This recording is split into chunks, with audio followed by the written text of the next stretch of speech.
Wellman TV. Marshal Ortega. Kabanata 156 na maglakas loob kang insultuhan si Mr. Ortega. Sumunod si Connor sa likod nina Marshal at Rita, pagdating sa pintuan ng isang VIP room. Nang bumukas ang pinto, lumitaw ang isang makapidyo hiningang magandang babae, halos hindi makamundo ang kanyang pang-akit. Saglit siyang nabighani sa ethereal charm ni Daphne. Hindi ba siya ang napakagandang babae na nakita niya sa Valley Tourist Club? Mula sa malayo, hindi pa niya na-appreciate ang pang-akit nito, ngunit ngayon, sa pagtayo ng malapit, nalaman niya ang kanyang sarili na halos ma-overwhelm. Halos damyugo ang ilong nang makita ang walang kamali-mali na katangian at magandang figure ni Daphne. Ang mas ikinagulat niya ay ang presensya ng isang kasambahay sa tabi niya, na nagpapahiwatig na dapat siya ay kabilang sa isang prestihiyosong pamilya. Ano sa lupa ang ginagawa ni Marshal, isang loser na katulad niya sa mga ganoong high-profile na babae? Ano ba talaga ang gusto niya? Tama. Nakuha ko na ngayon. Isang biglaang napagtanto ang tumama kay Connor. Malinaw na ginagamit ni Marshal ang mga babaeng ito bilang hakbang sa pag-akyat sa mataas na lipunan. Ang pag-iisip ay ikinagalit niya. Kasuklam-suklam ang hamak na ito. Ngayon, ipinangako niya na ilantad si Marshal para sa panloloko na siya ay isang hamak na con artist para pagsamantalahan ang mga inosenteng babae. Dahil sa inggit at hinanakit niya, nakalimutan niya ang orihinal na dahilan kung bakit niya sinusundan si Marshal. Desidido siyang pigilan kaagad si Marshal. Pagkapasok nina Marshal at Daphne sa kwarto, napansin ni Connor na nakakagulat na maingay ito at walang soundproof features. Sorry, Mr. Ortega, bahagyang kumunat ang noo ni Daphne. Bumaling kay Rita, itinuro niya, palitan mo na ang kwarto natin. Masyadong maingay dito. Agad na tinungo ni Rita ang reception desk sa ikalawang palapag. Hello, guest tayo sa room 3. Masyadong maingay doon. Pwede mo ba kaming ilipat sa pinakatahimik mong kwarto? Napasulyap ang isang dalaga sa front desk kay Rita, na blanko ang mukha. She sneered, hindi mo ba nakita kung gaano kabisi ang business natin? You were fortunate enough to secure a room. How dare you complain about the noises? No way we're switching. Rita pressed on, please reconsider. I'll pay any amount to switch rooms immediately. Huminto saglit ang receptionist na sa una ay nagbabalak na huwag pansinin si Rita. Ang kanyang mga mata ay kumikislap sa paghamak. I'm sorry, miss, but without a reservation, there's no way we can change your room. Kung masyadong maingay, you can leave and book another room that you prefer next time. Naging yelo ang ekspresyon ni Rita habang pinapayuhan. Inaasahan mo bang maghihintay ang aking ginang ng isa pang oras para tretuhin ang kanyang mga bisita? Matapos ang ilang sandali ng pagkabigla, ilang mga receptionist ang nagsimulang tumawa ng mapanukso. Kaya sa tingin ng iyong ginang na maaari niyang labagin ang ating mga patakaran sa South Seas Tavern dahil lamang sa nag-host siya ng hapunan. Nakakatawa. Malamig na tugon ni Rita, sabihin mo sa boss mo na si Ms. Daphne from Violet Crest International ay humihingi ng kwarto. Change. Nagtawanan ang mga receptionist. Violet Crest International. Biglang nawala ang tawa nila. Ibinalik nila ang tingin sa nagyayelong ekspresyon ni Rita, at takot ang bumalot sa kanila. Maghintay ka dito. Ang isa sa kanila ay nauutol sa pag-aalala at tumakbo papunta sa likod. Pinagmasdan ng mabuti ng ibang receptionist si Rita. Napagtanto nilang siya pala talaga ang personal na kasambahay ni Daphne. Maging ang kanilang amo ay hindi magawang manggulo sa isang katayuan niya. Ang nakakasakit sa isang tulad ni Daphne ay maaaring maging mahusay na baybayin ang katapusan para sa South Seas Tavern. Ang tavern ay abala sa mga customer, karamihan sa kanila ay kailangang magpareserba ng maaga at pumipila.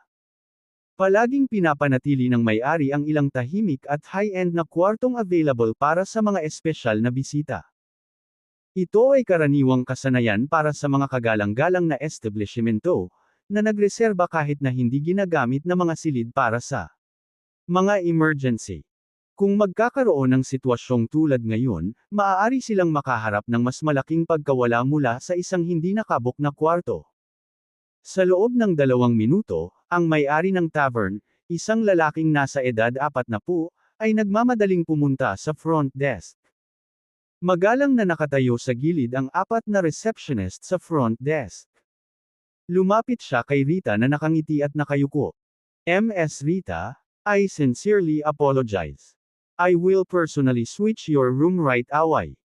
Noong una, nang ipaalam sa kanya ng front desk na dumating si Daphne mula sa Violet Crest International, nag-alinlangan siya.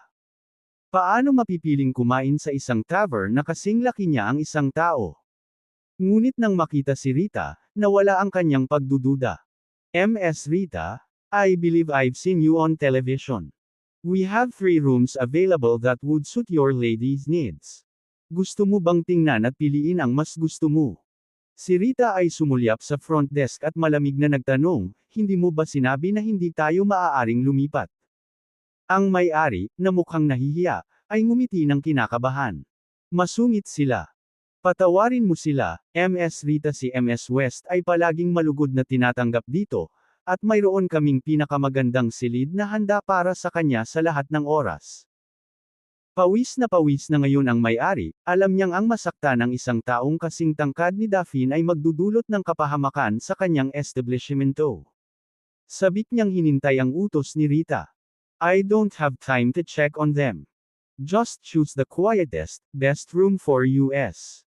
Nagmamadaling pumayag ang may-ari, then I will prepare room 9 for Ms. West. Matalim siyang sulyap ni Rita. Alisin mo lahat ng security at service personnel sa kwarto. Bawal lumapit habang kumakain ang jowa ko. Ikaw mismo ang maghahatid ng mga pinggan, at pwede kang singilin ng tubig na gusto mo. Hindi. Ayos lang. Ang pagkakaroon ni Ms. West dito ay aming karangalan. Wala kaming sisingilan sa kanya, kinakabahan ang may-ari. Malamig na sagot ni Rita, hindi ganyan ang ugali ng babae ko. Naiintindihan. Napagtanto ng may-ari ng tavern na wala siyang posisyon para makipag-ayos sa isang taong may kalibre ng fitness. Nakatingin si Connor sa malayo habang nakikipag-usap si Rita sa may-ari ng tavern, na curious kung ano ang kanilang pinag-uusapan sa kanluran. Nang sa wakas ay lumabas sina Daphne at Marshall mula sa silid, natigilan siya nang makita ang kanilang dosis. Anong klaseng taktika ang ginamit ni Marshall para mahuli ang mayamang tagapagmanang ito ng lubos? Ngayon, hindi lang niya kukunan sa camera ang kanilang intimate moments kundi ilalantad din niya si Marshall bilang south niya. Kailangan niyang bigyan ng babala ang mayamang babaeng ito sa totoong intensyon ni Marshall. Habang tinatitigan ni Connor ang likod ni Marshall, nag-igting ang kanyang mga ngipin sa galit. Hindi niya maiwasang mapansin ang kaakit-akit na anyo ni Daphne, kumikinang ang mga mata. Biglang may sumagi sa isip niya. Kung mabubunyag niya ang katotohanan tungkol sa panloloko ni Marshall, baka mamove on ang mayamang dalaga na baka magustuhan pa siya nito. Kung nangyari iyon, ang kanyang mga pangarap na pumasok sa mataas na lipunan ay maaaring maging isang katotohanan ng mas maaga kaysa sa kanya kahit na punong-puno ng kaguluhan sa pag-asam na ito, natagpuan ni Connor ang kanyang sarili na Energy Z. Determinado siyang mag-iwan ng pangmatagalang impresyon ngayon, dahil maaari itong humantong sa isang pagkakataon na makapagpabago ng buhay. Pinagmamasdan niya si Daphne mula sa malayo, na mangha sa kagandahan nito. Siya ay tunay na isang obra maestra, ang mismong sagisag ng pagiging perpekto. Ang kanyang biyaya at hayam ay ethereal na iniwan si Connor na hingal at tulala. Paanong si Marshall, ang talunan na ito na umiikot sa mga manloloko, ay nakakakilala ng napakagandang babae. Sa paghusga sa kabataang hitsura ni Daphne, hindi siya maaaring higit sa 18 o 19. Marshall, halimaw ka. Maaari mo lamang lokohin ang mga inosenteng batang babae na hindi nakakaalam. Sisiguraduhin kong babayaran mo iyon. Magalang na ginabayan ng may-ari ng South Seas Tavern sina Daphne at Marshall patungo sa room 9. Ayon sa kahilingan ni Rita, agad niyang pinaalis ang lahat ng mga tauhan ng seguridad at serbisyo mula sa paligid, na nagbabawal sa sinuman na dumating sa loob ng 30 talampakan. Personal siyang nanatili sa malayo, naghihintay sa staff na maghatid ng pagkain at inumin na personal niyang dadalhin sa room 9. Sa loob ng room 9, lumuhad si Daphne kay Marshall. Mr. Ortega, this situation has caught me off guard today. I couldn't explain everything over the phone. And I appreciate your patience. Nang mapansin ang pag-aalalang kilos ni Daphne, walang pakialam na sagot ni Marshall. Ito ay tungkol sa iyong mga gawain sa pamilya, hindi ba? Oo, Mr. Ortega. Get up. I anticipated this. Magalang na umupo si Daphne sa tapat ni Marshall. Mr. Ortega, last time, pinatay mo ang senior ko, si Sylvester. Hindi nagtagal, pinadalhan ako ng mentor ko, iginiit na babalik ako sa Sacurania sa loob ng 3 buwan. Nagpaplano ang Rivers and Northern Star Sword School ng family head election bago ang pagdiriwang ng 21st birthday ko. Naghahanda na ang lolo ko na umatras mula sa internal affairs ng pamilya. Alam kong excuse lang ito sa part nila. Tinulungan mo akong makawala sa soul-eating charm, at nawala na sa akin ang mga masasamang espiritu ni Brian. Napansin na siguro nila ngayon. Natahimik din ang 2 grupong ipinadala ng pamilya ko sa Draconia. Hindi binanggit ni Juan ang senior ko, na lalong nagpapatunay sa hinala nila sa pagtataksil ko at ng Northern Star sa pamilya at sekta ng Northern Star. Kagawaran ng seguridad ni Draconia, pupunta na sana sila sa Harmon Field. Kung babalik ako sa aking bansa ngayon, maaari itong maging kapahamakan. Mangyaring tulungan ako, guro. Lumuhad ulit si Daphne kay Marshall. Maindayog na tinapik ni Marshall ang kanyang mga daliri sa mesa, nag-iisip.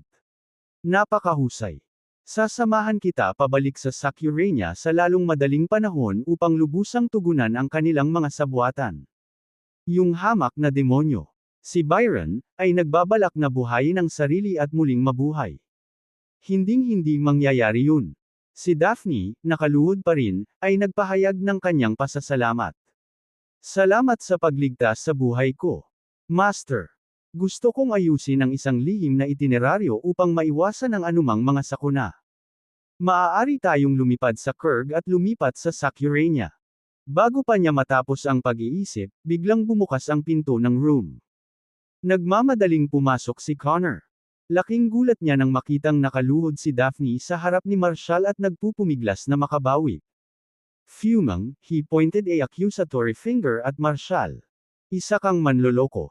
Ang kanyang mga komposisyon. Hindi nagsisinungaling si Piper. Hindi ka lang manloloko. Isa kang pervert. Nanghuhuli ng mga inosenteng batang babae, how could you stoop so low? Hinarap ni Marshall ang galit na si Connor, mahinang tumawa at umiling-iling, pinili ang katahimikan. Alam niyang walang ideya si Connor kung sino talaga si Daphne. Kung gagawin niya, baka matambo lang siya sa gulat. Dahan-daang bumangon si Daphne. Ang kanyang nagyayelong tingin ay napatitig kay Connor, at tinanong niya, sino ka? Sino ang nagpapasok sa iyo dito? Humakbang papalapit si Connor kay Daphne at seryosong nagsalita, Miss, manloloko siya. Con artist, nambibiktima ng mga inosenteng babae.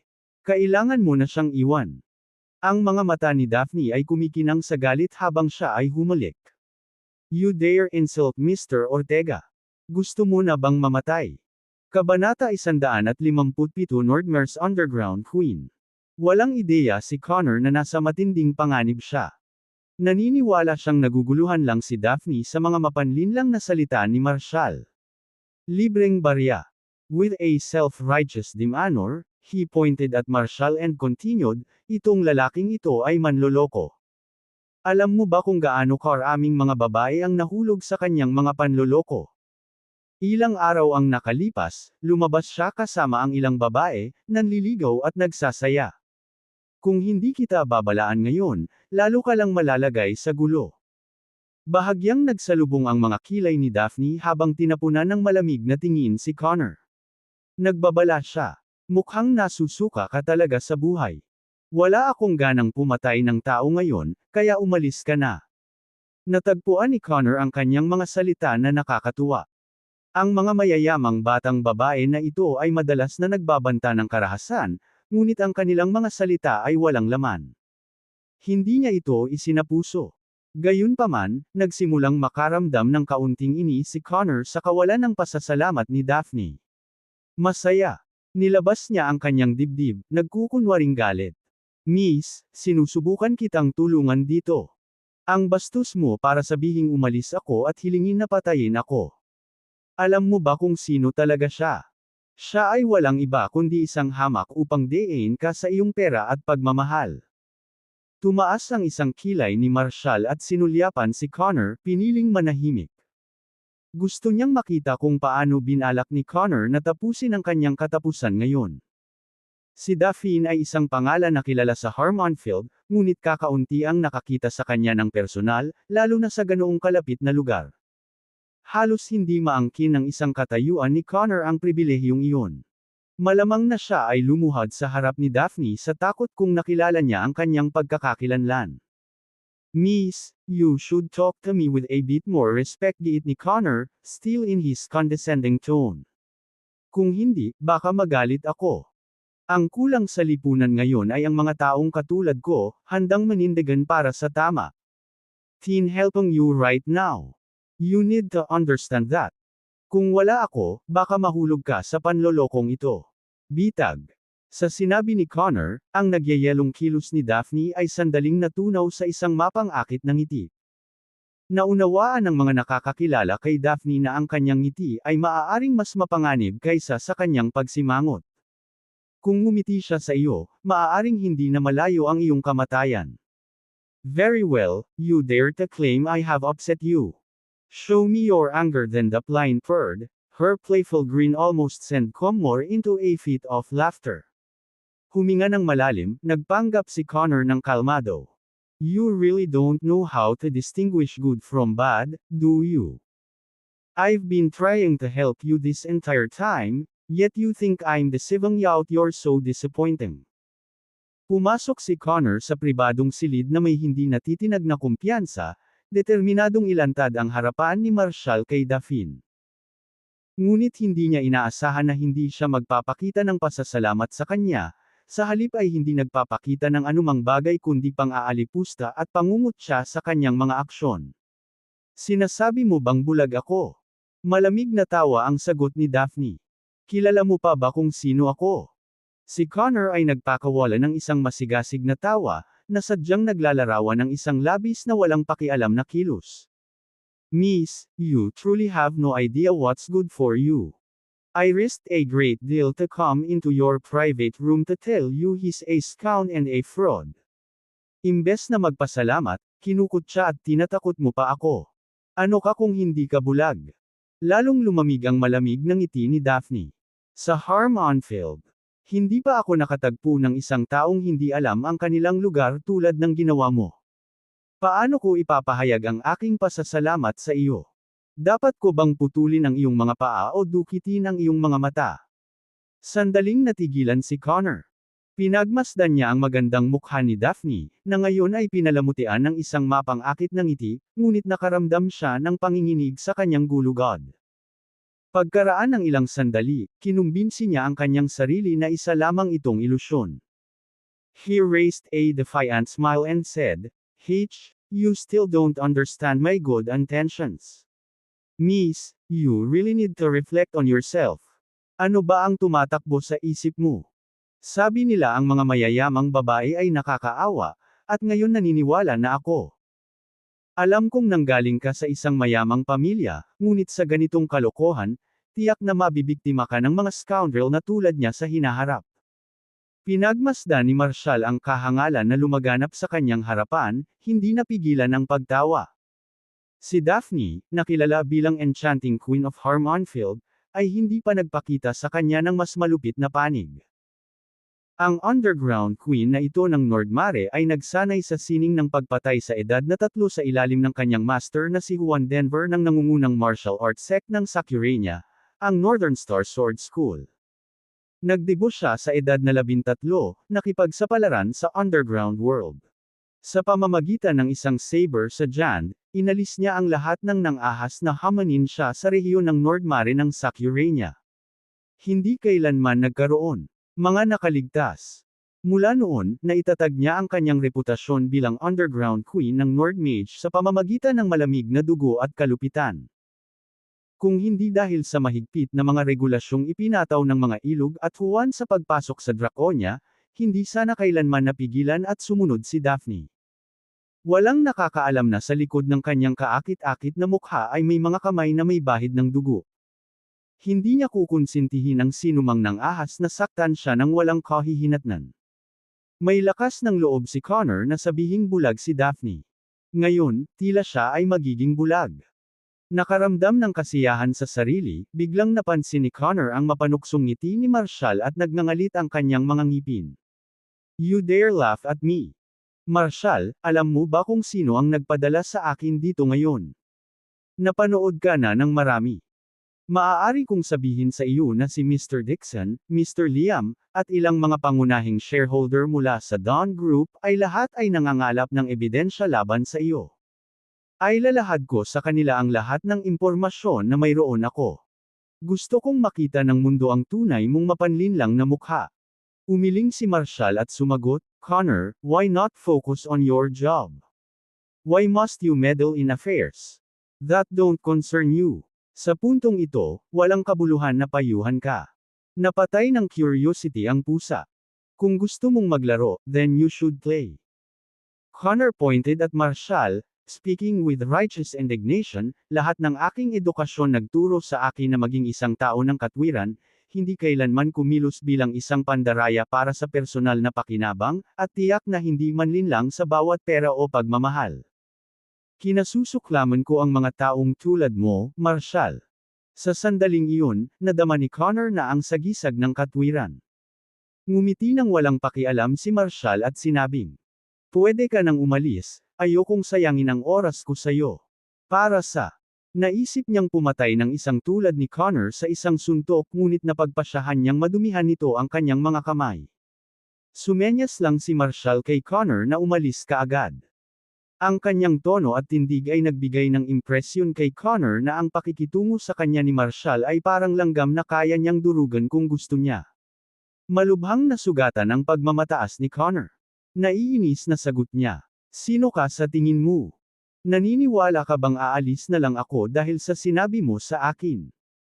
Alam kong nag-aalala ka na malantad ko ang karumaldumal mong ugali. You act like you don't care, but that's just a mask for your anxiety. Napakagatlabi si Marshall at sinabing, fine, if you want to stay, then stay. Sana kayanin mo ngayon. Kahihinatnan. Pinandilatan ni Connor si Marshall, na nagsusuot ng mapanghamak na ekspresyon, ang kanyang mga salita ay puno ng pananakot. Kinawian niya, hindi ko hahayaang magtagumpay ang basurang tulad mo. Sa sandaling iyon, sumugod si Rita at ang may-ari ng tavern mula sa labas. Miss, pasensya na, ngayon lang ako nakasagot ng tawag ng pamilya mo at nag-alala. Itinaas ni Daphne ang kamay, senyales na tumigil na sa pagsasalita si Rita. Napansin ng may-ari ng tavern ang isang dagdag na tao sa silid. Pinalaki niya si Connor, pagkatapos ay sinulyapan sina Daphne at Marshall, agad na naramdaman ang tensyon sa hangin. Tila hindi kapani-paniwalang nabalisa si Daphne. Kung hindi nasisiyahan si Daphne sa kanyang karanasan, malamang na isara ang kanyang negosyo. MMS West. Anong nangyari? Pumunta lang ako para magbigay ng instruction sa staff. Bago pa siya makatapos, malamig na samabad ni Daphne, paano nakapasok ang bulag na ito dito? Nanginginig ang may-ari ng tavern, halos mabitawan ang hawak na pinggan. Paalala ni Daphne sa kanya. Mabilis siyang lumingon kay Connor at tumahol, who the hell you para istorbohin ang pagkain ni MS West. Sinulyapan ni Connor ang may-ari ng tavern at ang mga pinggan na hawak niya sa kanyang mga kamay. Umiling siya sa disdain at sinabi. Ang kalidad ng tavern na ito ay masyadong mababa. Ang paggamit ng isang lalaki sa kanyang 40s bilang dalawang server. Nakakatawa. Galit na itinuro ng may-ari ng tavern si Connor. Basura ka. Bago pa man siya makatapos ay hamarang na si Connor. Ano ka ba? Walang karapatan ng isang server na katulad mo na kausapin ako. Umalis ka dito. Halos mabaliw ang may-ari ng tavern. Saan nanggaling ang bulag na idiot na ito? Ako ang may-ari dito. Ano ka ba, para tumayo ka dito at kausapin ako? Sa harap ni Daphne, ang may-ari ng tavern ay maaaring maging mapagpakumbaba tulad ng isang utusan. Ngunit sa harap ng isang taong ka-level ni Connor, dinala niya ang sarili na may awtoridad ng isang hari. Ikaw ang may-ari ng tavern. Sa wakas ay naunawaan ni Connor na ang lalaking nauna sa kanya ay higit pa sa isang server. Of course I am. Alam mo ba kung sino ang sinasaktan mo? Ito si Ms. Daphne mula sa Violetist International. Paano ka nakapasok dito? Agad na kinuha ng may-ari ang kanyang intercom at nagutos, lahat pasok kayo rito. Mabilis na sumugod ang dalawang security guard sa pintuan ng private room. Lumuhad. Galit na sigaw ng may-ari ng tavern. Agad na lumuhad ang mga security guard sa harap nina Daphne at Marshall. Paumanhin, boss. Kami ay, you're fired. Diretsyong sabi ng may-ari. Malungkot na bumantong hininga ang mga tanod, pasensya na po, Ms. West. Ang kapabayaan po namin. Nagulat si Connor sa eksenang naganap sa kanyang harapan. Ang babaeng ito ay talagang si Daphne mula sa Violet Crest International. Agad siyang nakaramdam ng paninikip sa kanyang anit. Ilang sandali lang ang nakalipas, tinawag niyang bulag si Daphne. Muli niyang itinaas ang tingin kay Daphne at, sabay hampas, lumuhad sa harapan nito. Ms. West, bulag ako. Hindi ko alam. I-drag mo siya at dukitin mo ang mga mata niya. Malamig na utos ni Daphne. Bago humingi ng awa si Connor, mabilis na tinakpan ni Rita ang kanyang bibig at kinaladkad siya palabas ng silid.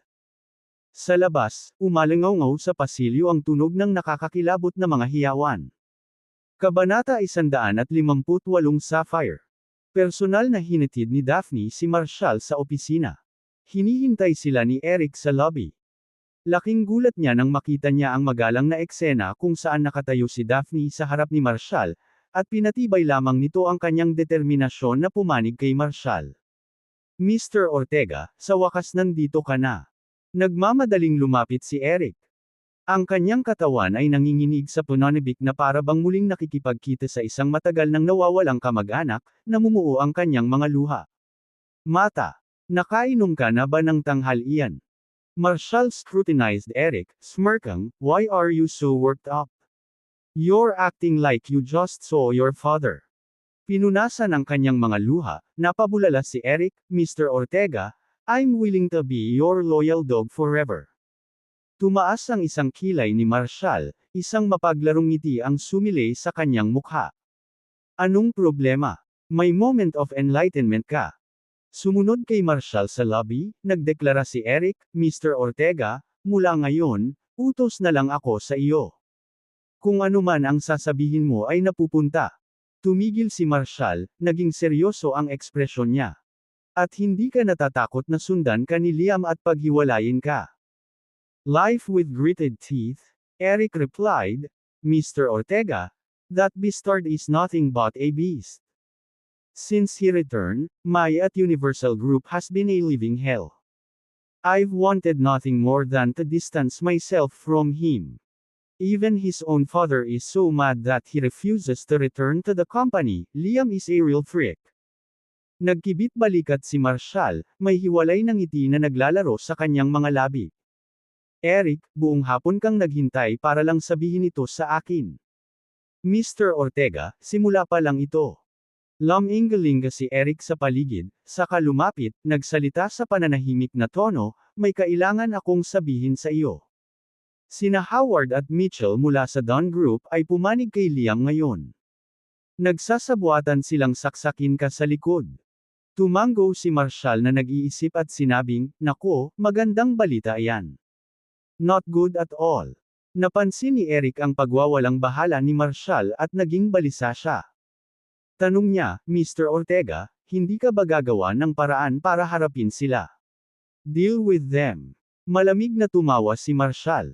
Hindi sila katumbas ng oras ko. Saglit na tumayo si Eric sa lobby, pagkatapos ay naabutan si Marshall.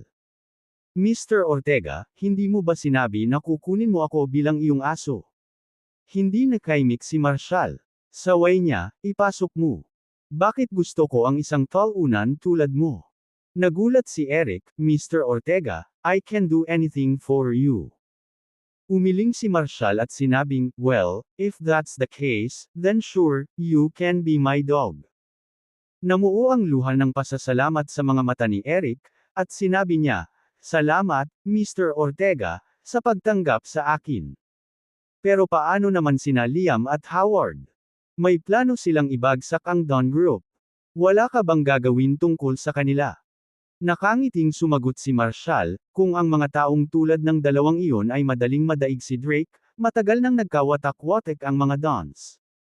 Tama na. Huwag na nating pag-isipan pa yan. May kailangan pa akong gawin sa'yo. Bumilis ang tibok ng puso ni Eric sa pag-asa. He declared agitatedly, Mr. Ortega, whatever it is, just let me know, and I'll give it my all. Familiar ka ba sa Silva Group? Oo, oo. Eager na tumango si Eric. Ano naman sila Mr. Ortega? May galing ba sa si Mercy nang wala sa oras? Masaktan ka.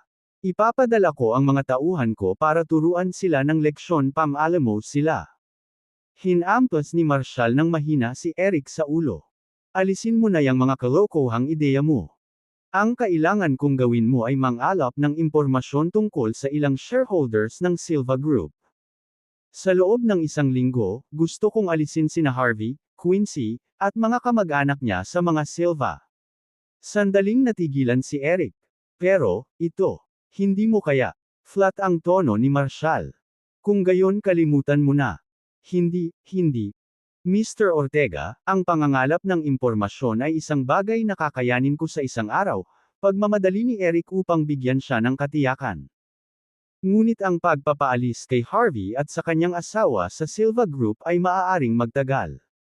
Tumango si Marshall at sinabing, fine, just collect their information first. After that, I'll tell you what to do next. Yes, Mr. Ortega. I'll get right on it. Habang hawak ang mga utos ni Marshall, sabik na umalis si Eric sa gusali. Habang pinindot ni Marshall ang elevator button, bumalot sa kanya ang isang alon ng kaaya-ayang amoy. Haha! What a coincidence, nagkita ulit tayo. Si Vera ay nagpakita sa kanya na parang isang masamang espiritu, ang kanyang katanji tanging mukha ay kumikinang na may maningning ng ngiti. Bahagyang tumawa si Marshall at sinabing, mukhang nasaan ka man. Hinawakan ni Vera ang braso niya at sinabing, palagi kang nasa paningin ko. Wow! Ang tagal na nating hindi nagkita, nagbago ka na ng style at naging makata. Napailing si Marshall sa tuwa. Ang buhay ay hindi lamang tungkol sa pang-araw-araw na paggiling at mga hamon na kinakaharap natin. Ito rin ay tungkol sa ating mga pangarap, mithiin, at kagandahang makikita natin sa mundo, masiglang sagot ni Vera. Kung ang buhay ay kulang ng kaunting poetic chart, ano ang punto? Sige, magpakasawa ka sa iyong tula. Inalis ni Marshall ang kamay ni Vera. Kailangan kong umakyat. Teka. Kanina pa kita hinihintay buong hapon, hindi pa ako naglulunch. Hinarang ni Vera ang kanyang dinadaanan. Hinihintay mo ako. Para saan? Kumunot ang noo ni Marshall. To treat you to a meal. Napakalaki ng naitulong mo sa akin. Ibili kita ng tanghalian bilang maliit na pabor. Matingkad nang umiti si Vera, muling ipinulupot ang braso sa kanya. Kain lang ba ang kailangan para mabayaran ako? Sinaman siya ng tingin ni Marshall. Ano pa nga ba ang magagawa ko? Iyon lang ang maibibigay ko. Bumaba ang mga mata ni Vera, malalim ang iniisip. Biglang tumingin kay Marshall ang kanyang maliwanag at inosenteng mga mata. She proposed, how about this? I'll repay you in a different way. Nang makita ang malikot na kislap sa mga mata ni Vera ay nagdulot ng panginginig sa gulugod ni Marshall. Sa sandaling iyon, siya ay tila hindi tulad ng isang magandang babae at mas tulad ng isang tusong vixen. Sa anong paraan? Maingat na tanong niya. Hinigpitan ni Vera ang pagkakahawak sa braso ni Marshall, nakatayo sa tiptoe para bamulong ng matamis sa tenga nito, I could be your girlfriend, just to make it a bit easy. Magwala ka. Nakahinga ng maluwag si Marshall nang biglang bumilis ang tibok ng puso niya. Haha! Tumawa si Vera. Kinakabahan ka talaga. Haha! Umiling si Marshall at hinimok, umalis ka na. Tingnan mo kung gaano ka natakot. Sa tingin mo kakainin kita ng buhay. Sa wakas ay hinayaan ni Vera na dumampi sa lupa ang kanyang mga takong at ngumiti. Halika, hayaan mong dalhin kita sa isang magandang lugar para sa afternoon tea. Nasa Eastvale Business District ito, isang bagong bukas na nakaistilong restaurant. Kahit na hindi ang pinaka-upscale, ito ang pinakabago at pinakatula na lugar ng Harmonfield. Sa pagmamasid sa seryosong kilos ni Vera, napagtanto ni Marshall na talagang mahal niya ang estilo ng restaurant na ito. Habang nagsasalita siya tungkol dito, mas lalong nadagdagan ang kanyang pananabik.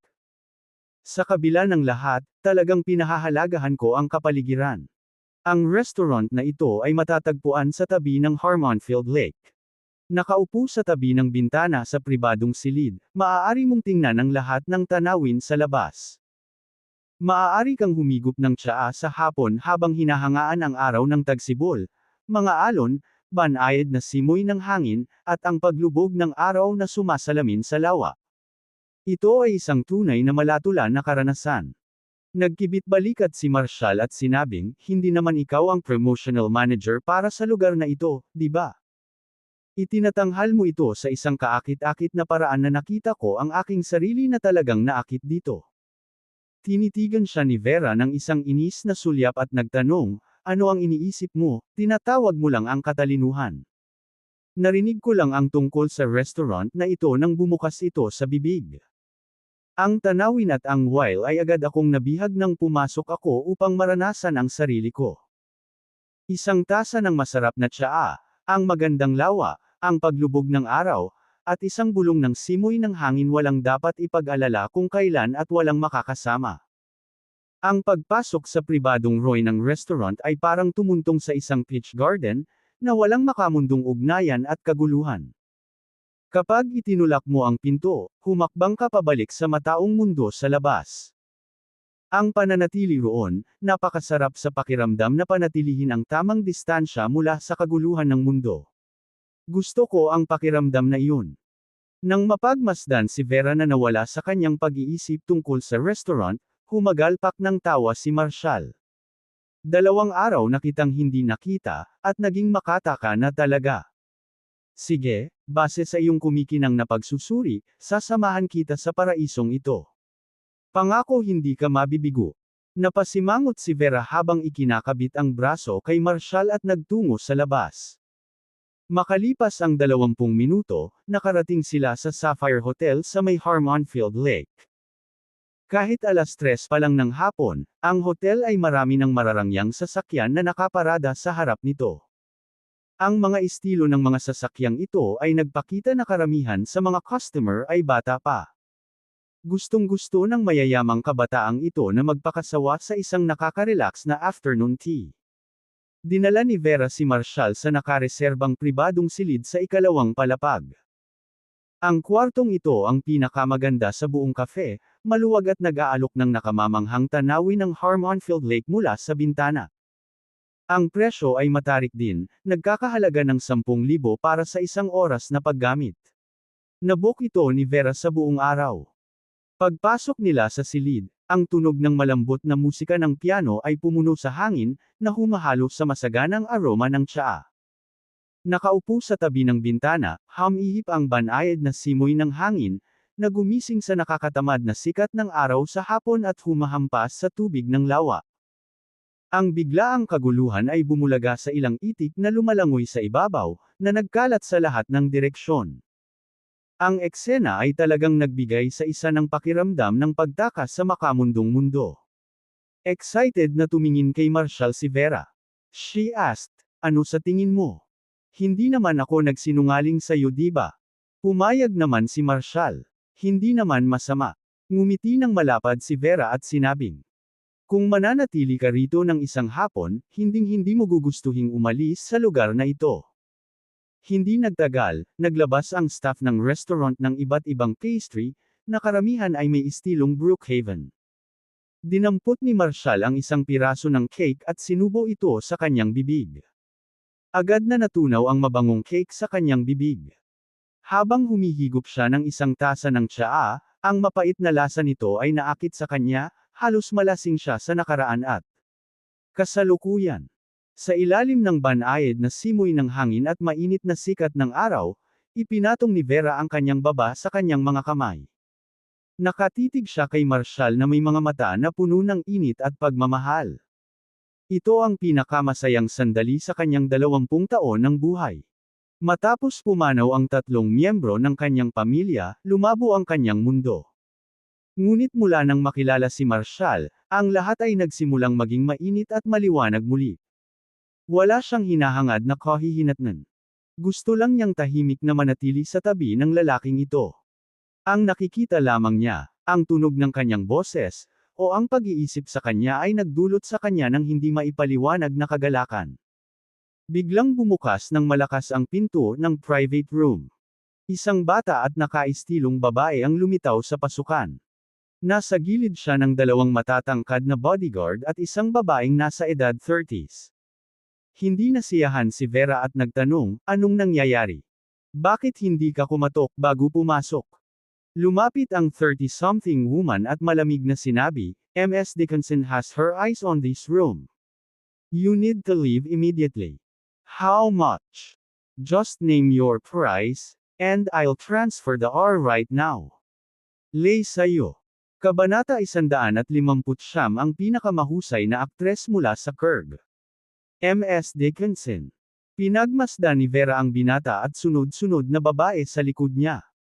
Noon lang niya napagtanto na si Ivy Dickinson pala, ang pinakasikat na A-list star sa Kurg. Si Ivy ang naghaharing reyna ng industriya ng pelikula ni Kurg, at dumating siya sa Harmon Field. Isa pa, nasa harap niya ito. Si Vera, sa kabila ng kanyang pagtataka, ay hindi isang starstruck fan. Ang mga kilalang tao tulad ni Ivy, sa kanilang mapagmataas at mapilit na pag-uugali, ay hindi karapat-dapat sa kanyang atensyon. Inaasahan niya na ang pambihirang sandali na ito ay isang masaya at pribadong oras para sa kanya at kay Marshall. Hindi siya papayag na may makagambala rito. Ano ang mahalaga sa kanya na nasa malapit ang kasalukuyang hotshot actress? Isa lamang siyang kalakal sa mundo ng entertainment. Kumilos ka, at napanood ko lahat ito ay umikot sa isang serbisyo na binayaran ng manunood. Ang mga tagahanga ay ang mga Diyos at patron ng mga kilalang tao. How dare Ivy treat the very rudeful people who support her? Inis na sagot ni Vera, no way. I will not switch no matter how much you offer. Ang babaeng nagsasalita ay si Tina Nelson, katulong ni Ivy. Sa napakalaking katanyagan ni Ivy, inasahan ni Tina na ang hindi mabilang na mga tagahanga sa Orientia ay handang umiyak sa pagbanggit lamang ng kanyang pangalan. Ipinapalagay niya na ang pagpapalit ng pribadong silid ng isang kafe ay isang maliit na kahilingan. Kung tutuusin, kung bibigyan ng pagkakataon, malamang na mambabula siya ng mga tagahangang iyon sa debosyon. Ngunit narito si Vera, na tumanggi sa kanilang kahilingan. Ngunit ang pagtanggi ni Vera ay ikinagalit ni Tina. Mula nang magdebo si Ivy, maraming maimpluwensyang tao sa Kurg ang kanyang hinangaan. Noong nakaraang taon, si Leonardo Dicker, ang tagapagmana ng Dickers mula sa Southeast Orientia ay bumalik sa Kurg. Sa halip na sumali sa negosyo ng kanyang pamilya, si Leonardo ay naging vice-presidente ng Orientia Regional Company para sa Aldridges. Sa panahong iyon, nagtatag siya ng sarili niyang entertainment company, Luminous Studio. Nabighani siya sa alindog at talento ni Ivy, at gumawa siya ng malaking puhunan para mapirmahan siya. Wala pang 1 taon matapos pumirma sa Luminous Studio, si Ivy ay naging reyna ng industriya ng pelikula ni Kurg. Pumunta siya sa Harmon Field para kunan ang mga eksena para sa isang bagong pelikula. Ngunit narito si Vera, na alam ang kanyang pagkakakilanlan ngunit tumangging magbigay sa kanya ng anumang paggalang. Nasa bingit ng sumabog sa galit si Tina ngunit nagawa niyang pigilan ito, alam niyang mga public figure sila. Ang pribadong silid na ito ay nagkakahalaga ng 10,000 bawat oras. Bibigyan kita ng 50,000 bawat oras. Sigurado, maaari mong ipagpalit iyon. 50,000 an hour should be a substantial sum for you, she added. Kung kukunin mo ito ng 24 na oras, babayaran kita ng 1,000,000 ng una. Tatanggi na sana ulit si Vera nang sumingit si Marshall. Pwede tayong magpalit. Di ba sabi mo may babayaran ka? Dami. Oo naman. Sagot ni Tina, namumuo ang ngisi sa labi. Mababa ang tingin niya sa dalawa, sa paniniwalang madali silang maaagaw ng pera. Ang pera ay maaaring maging maayos sa anumang sitwasyon. Para sa kanya, ang mga taong walang pera ay tiklop hanggat tama ang presyo. Biglang nawala ang mapanuksong ngiti sa mukha niya. She declared contemptfully, "Tell me how much you need. I'll transfer it to you directly, tapos aalis ka agad." Seryoso ka? Any amount? Tanong ni Marshall na seryoso ang tono. Haha. Ngumisi si Tina, "Syempre, seryoso ako. Sa inyong mga hamak, mas mahalaga ang pera kaysa buhay. Pero kay Ms. Dickinson, numero lang yan," she added disdainfully. Kailangan lang ipakita ni Ms. Dickinson ang kanyang mukha sa screen ng isang segundo. Don't waste our time. Just say how much you need. Kunin mo na ang pera at umalis ka na. Halatang nadismaya si Vera at nabigla, "Marshall, hindi ako magpapalit ng kahit anong halaga. Mahigit 1 buwan akong naghintay para sa reservation na ito." Habang ngumunguya ng cake, nakangiting sagot ni Marshall, "Kung mas maraming pera ang inaalok nila, bakit hindi tayo magpalit? Ikaw, binabaliw mo ako." Sinaman siya ng tingin ni Vera, hindi niya maintindihan kung bakit yumuko si Marshall para sa pera. Tumawa si Tina ng panunuya at nagtanong, "Napagkasunduan na ba ninyong dalawa ang isang kabuuan?" "Magsalita ka agad," Ms. Dickinson ay naiinip na. Tumanggaw ng may pag-iisip, sumagot si Marshall, "Sige, gawin natin itong 1 kilos 10 bilyon. Kapag natanggap na natin ang pera, pwede kang magkaroon ng kwarto." "Ano? Nababaliw ka na ba? Gusto mong magbayad tayo ng 10 bilyon para sa isang malabong kwarto?" Tina. Si Vera, sa wakas ay nahuli na sa layunin ni Marshall, ngumisi ng matamis. Tumayo siya at tinuro si Tina. "Hindi ba ikaw ang nagsabi ng kahit anong halaga o mali? Sobra na ba sa'yo ang 10 bilyon? Kung hindi mo kayang bayaran yan, scram. Wag mong i-interrupt ang tea time natin." Pilit na hinanap ni Tina ang tamang salita habang kumukulo ang kanyang galit. Hinubad ni Ivy ang kanyang sunglasses at pinandilatan ang dalawa, namumula ang mga mata sa iritasyon. Siya si Ivy, ang naghaharing reyna ng industriya ng pelikula ni Curb. "Babayaran ko kahit ano."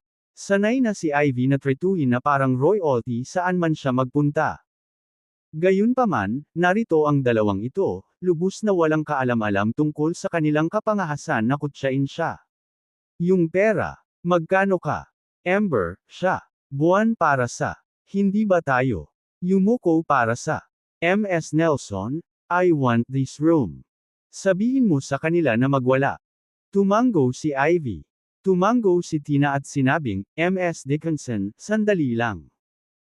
Nagpakawala siya ng malalim na buntong hininga, sinusubukang pigilan ang tumataas na galit niya nang bumalik siya kay Marshall at, "Sana alam mo kung kailan titigil.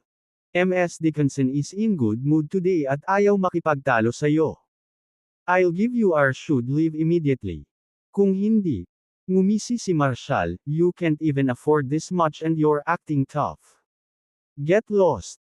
Dalawang matataas na bodyguard ang sumulong, handa silang sapilitang tanggalin.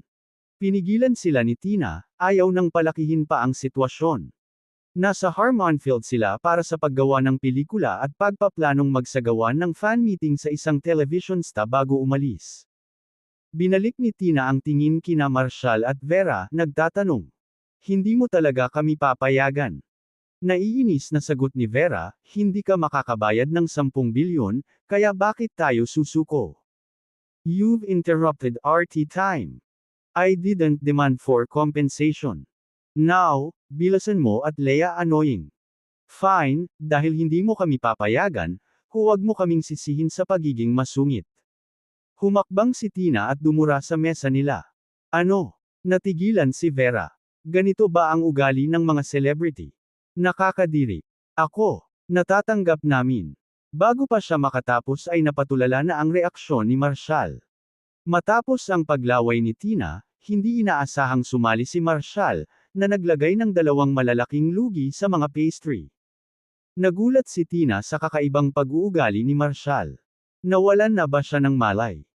Pinlano niyang pukawin sila sa kanyang mga aksyon, hindi inaasahan na hihijitan siya ni Marshall sa kahangalan. Marshall, ikaw, anong ginagawa mo? Natatarantang tanong ni Vera habang nakatitig sa kanya. Hindi siya pinapansin, ipinagpatuloy ni Marshall ang kanyang mapangahas na mga kalokohan. Kinuha niya ang isang napkin mula sa mesa, pinunasan ang kanyang sapatos gamit ito ng ilang beses, at pagkatapos ay itinapon ito sa mga pastry. Nagulat si Vera.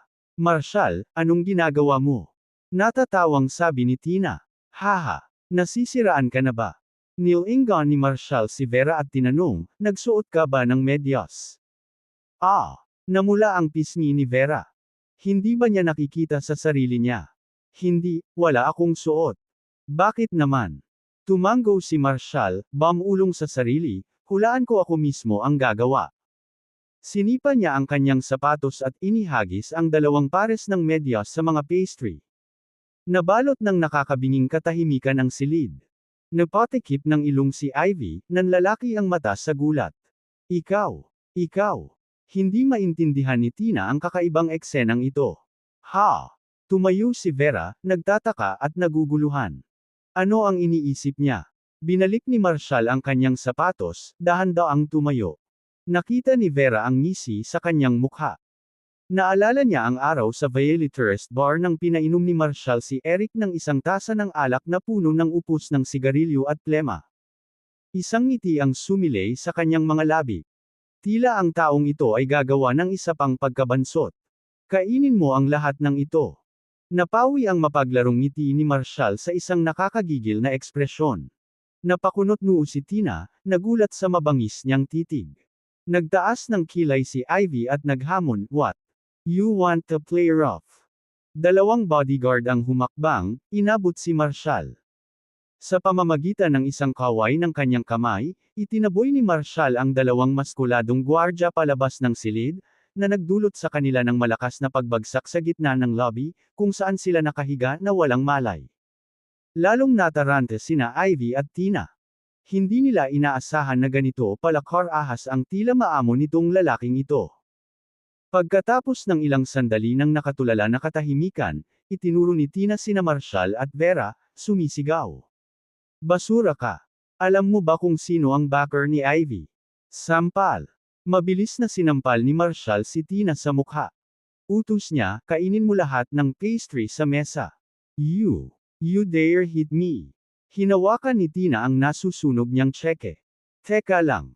Kung hindi ko kayo mapaluhod at magmakaawa sa inyong 2 ngayon. Mabubuhay ako at dumi ng pusa. Galit na galit din si Ivy. Tinuro niya ang kalapit na server at mariing sinabi, ako si Ivy Dickinson. Iniistorbo ako ng 2 ito. Kunin mo ang boss mo dito. Agad na dinagsa ng mga parokyano sa Sapphire Cafe si Ivy nang mabalitaang nandoon siya.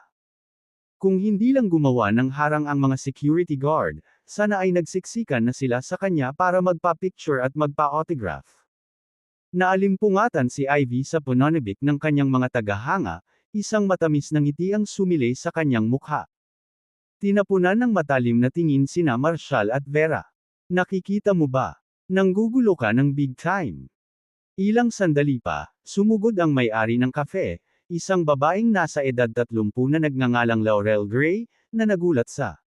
Pagkatapos, tinuro ni Tina sina Marshall at Vera. Giit niya, gusto kong lumuhad ang 2 ito at humingi ng tawad sa publiko, at dapat nilang sampelan ang kanilang sarili ng 100 beses. Kung hindi, kahit sino pa ang suportahan mo, sisiguraduhin kong magsasara ang cafe na ito. Alam ni Laurel na hindi lang nananakot si Tina. Kahit na ang kanyang suporta ay ang Abyssal Dominion, na namutla kumpara sa Dickers ng Kurg. Ms. Dickinson, I'm so sorry. Ako na ang bahala dito. Ipinapangako ko na hindi mo alam na narito ka at pinagmalupitin ka. Huwag mag-alala. Masiyahan ka.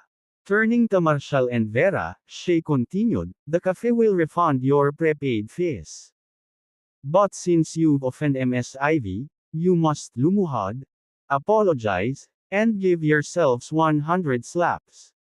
Kabanata 160 Total Ban on Ivy. Nakaramdam ng matinding galit si Vera nang marinig ang mga salita ni Laurel.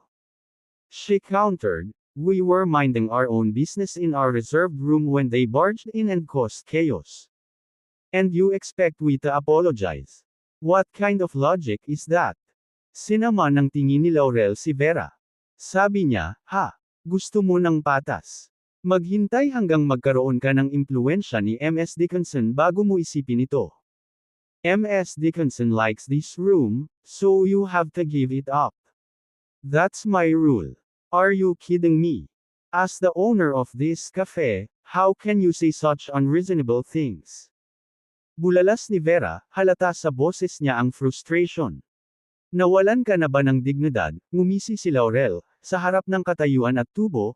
"Huwag mo akong kausapin tungkol sa dignidad. Nauuna ang mga tunay na interes. Itigil ang pag-aaksaya ng oras. Lumuhad ka, humingi ka agad ng tawad kay Ms. Dickinson, at pagkatapos ay umalis ka. Hindi mo kakayanin ang kahihinatnan." Isang tawa ang pinakawalan ni Marshall. "Walang kahihinatnan na hindi ko kakayanin." With that, hinawakan niya si Tina sa buhok at tinulak ang mga piraso ng cake, pinahiran ng plema, sa bibig nito. Ipinahayag niya, "Hindi ka maaaring umalis hanggat hindi mo ito natapos." Nagpumiglas si Tina, sinusubukang iluwa ang cake, ngunit hinawakan ng mahigpit ni Marshall ang kanyang buhok at ilang beses siyang tinapik sa likod, na pilit na inilagay ang cake sa kanyang lalamunan. Ikaw B*****. Naiinis si Tina, gustong sampain siya. Kinuha ni Marshall ang pangalawang plato ng cake, ang isa ay may nakadikit na maruming medyas, at direktang itinulak ito sa kanyang bibig. Ang mapangahas na pag-uugali ni Marshall ay natigilan sa kapwa Ivy at Laurel. "Tumigil ka." Umiling si Laurel. "Kilala mo ba kung sino si Mr. Riger from Abyssal Dominion? This hotel is under his protection. You better kneel and apologize right now kung ayaw mong magpakamatay." Malamig na ngumiti si Marshall at sinabing, "Then let Riger move his over here." Parang nawala bigla si Laurel. Hindi ba niya kilala kung sino si Riger? How dare he ask Riger to come over? Sino sa Harmonfield ang hindi matatakot sa pangalan nitong underground kingpin? Binitawan ni Marshall si Tina at bumaling kay Laurel, nakangiti.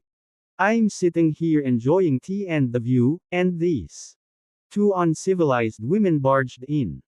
After all that, do you really expect na luluhod ako at magsusorry? Are you? Wala sa isip mo. Sinusuportahan nga ni Riger ang isang bisurerong babae na tulad mo. Mukhang sawa na siyang mabuhay."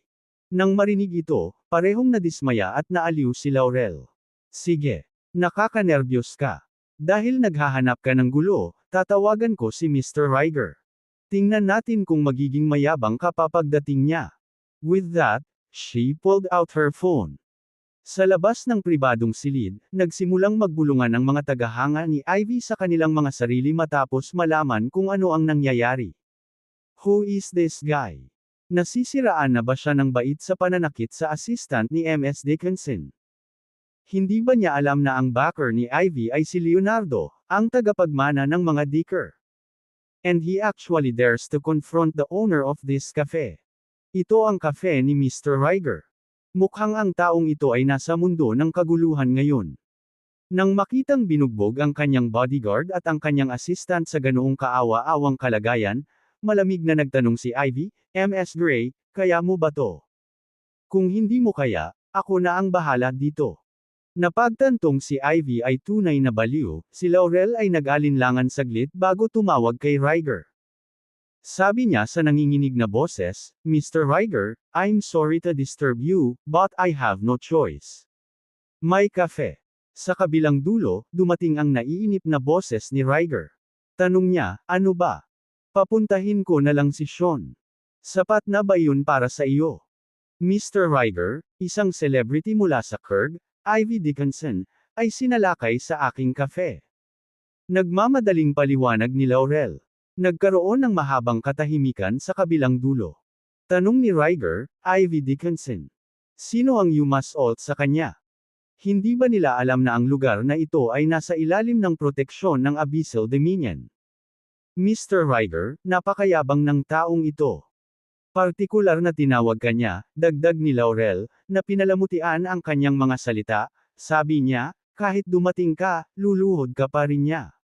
Napatawa si Riger. Ano? Isang Moherf asterisk sucker na hindi alam kung kailan dapat huminto. Tawagan mo si Sean at alagaan mo ang lalaking iyon. Halatang hinihiling niya. Bahagyang ngumisi si Laurel at sinabing, Marshal Ortega ang pangalan niya. Tiningnan ko ito. Hindi siya kabilang sa kahit anong kilalang pamilya sa Harmonfield. Ang isa pa ay si MS Silva biglang nagkaroon ng ingay sa kabilang dulo na parang nahulog si Riger. Pagkatapos, ang tawag biglang natapos.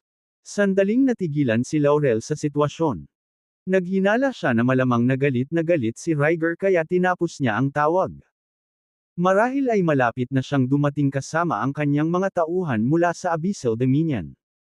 Mula sa Abucal Dominion, 5 minuto ang layo ng kafe. Ibinaba ni Laurel ang kanyang telepono. Lumingon siya kay Marshal at ngumisi. Mr. Riger will be here soon. Baka gusto mong ipagdasal ang swerte mo. Haha. Pagkatapos ay bumaling siya kay Ivy, ipinaliwanag kung sino si Riger sa Harmonfield. Tumango sina Ivy at Tina, nasiyahan sa impormasyong kanilang natanggap. Malamig ang mga titig nila habang nakatingin kina Marshal at Vera. Isang malamig na tawa ang pinakawalan ni Tina at sinabing, kung alam mo lang sana, ang pagkakasala sa lokal na boss ng mandurumog ay nangangahulugan na ikaw ay nasa mahirap na oras ngayon. Naghuhukay ka lang ng sarili mong libingan. Haha. Sa labas, naawa ang fans na pinagmamasdan sina Marshal at Vera. Kapag dumating si Mr. Riger, hindi sila makakalabas dito ng buhay.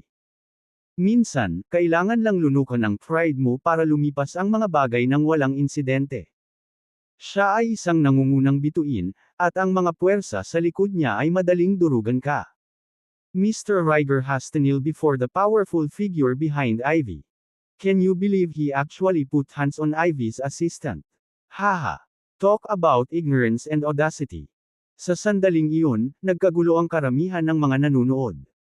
Kaagad pagkatapos, tumahimik ang lahat at gumawa ng paraan habang nagmamadaling pumasok sina Riger at Sean, kasunod ni Den ng mga subordinate ni Abyssal Dominion. Nagmamadaling lumapit si Laurel at sinabing, Mr. Riger, ito si MS Dickinson, at ito ang kanyang katulong. Hindi siya pinansin ni Riger at balisang pinagmasdan ang gulo sa silid. Mabilis silang lumapit ni Sean kina Marshal at Vera. Riger urged, Mr. Ortega, magpahinga ka na. Ako na ang bahala sa sitwasyon dito. Natigilan si Laurel at nagmamadaling sinundan sila.